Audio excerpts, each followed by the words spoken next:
Happy Friday, everybody. Hope you're all well and all your parts are still working. Parts is parts, after all. I'm Mr. Robin of the Cosmic City blog with yet another of our almost daily blogcasts for those of you too lazy to read the actual blog.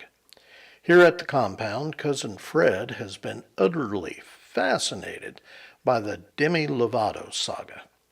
So much so that I discovered he has been using a dry marker to write the names of people visiting her at the hospital on the glass slider in the TV room, and then drawing lines cross-referencing those names.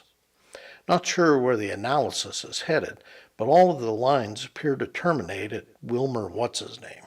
I've tried to keep the vertical blind closed on the effort so the wife won't see it, but he keeps opening it up to study his effort and or add a new name when the television tabloids announce a new sighting. Cousin Fred can be a bit obsessive-compulsive. Okay, we're kidding there. We at CCB hope that she gets better, gets the help she needs, and gets back to life. Mostly so we don't have to hear or read about it.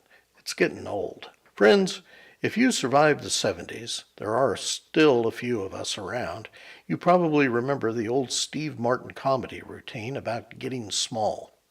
For those of you too young to have seen or heard it, you're probably less than 45, the basic premise was that Martin had discovered a new drug that would make him small. So instead of saying you were high, you might say you were small. He and his friends would sit around his apartment and someone would say, "Hey, you want to get small?" There were other jokes like you couldn't be locked up for being small because you could just walk out between the bars. Oh, the hilarity of it all. You see what you miss by not being around in the 70s? If you're interested in hearing a recording of the routine, we've added a link to the YouTube site above. My point in heading down that potholed highway of nostalgia is that police in North Carolina recently found themselves having to deal with someone who was small, both literally and figuratively. It has created an embarrassing situation for them. Basically, police in Charlotte, North Carolina pulled a guy over on a traffic stop and figured they needed to search the vehicle. They cuffed their suspect, whom we'll call Houdini Jr., or Junior for short, and put him in the back of the patrol car. Being humanitarian kinds of cops that they were, they opened a small window that separates the front seat from the back seat so that Junior could get some air in the back. It's damned hot in North Carolina in July. While they're going through Junior's car, in which they find marijuana and associated paraphernalia, Junior is busy working his handcuffed arms from behind him to in front of him. That accomplished, he was able to slip through the small window and get into the front seat of the cruiser. With me so far? Guess what happened next? Go on, guess. Yep, he drove off in the cruiser. Lights still flashing, shotgun still on its mount, police radio blaring, telling Junior they were on to him. Oh, but wait, there's more.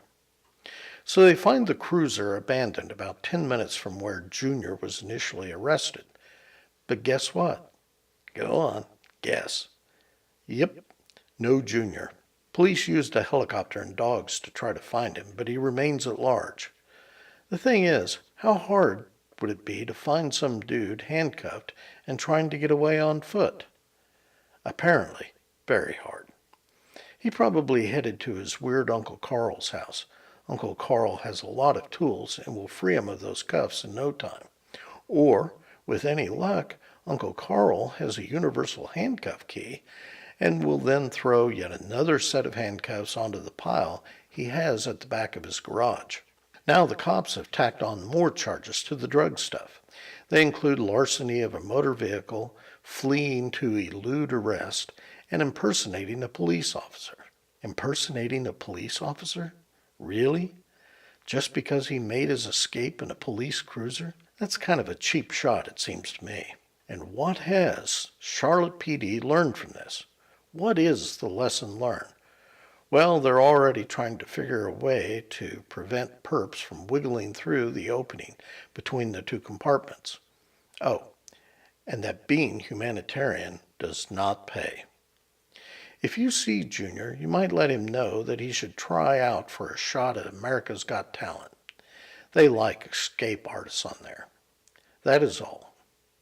As always, like us, stalk us, whip us, follow us, subscribe to us, just don't sue us. And remember, the ultimate goal here is to make me famous. Until next time, this is Mr. Robin with the Cosmic City blog signing the hell off.